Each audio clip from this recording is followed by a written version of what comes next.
জানো, এখন মানুষের প্রতি মানুষের অনুভব করাটা কমে গেছে।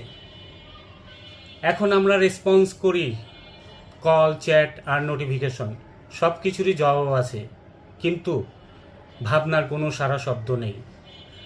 আগে যে অন্তরের ভিতর থেকে কথা বলতাম, এখন কল আর চ্যাটের মাধ্যমে বলি। আমরা এখন অনলাইনের মাধ্যমেই বেঁচে আছি, কেননা প্রতিটি সম্পর্ক এখন ডেটা হয়ে গেছে। আগে গল্প গুজব করতাম, সেগুলো স্মৃতি ধরে রাখতাম, আর এখন এগুলো স্ক্রিনশট আর ব্যাকআপের মধ্যে রাখি। যেখানে আত্মা নেই সেখানে মানুষও নেই।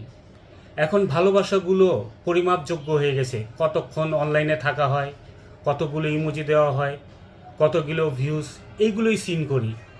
আর মানুষের আত্মার সম্পর্কগুলো এখন আনসিন হয়ে গেছে।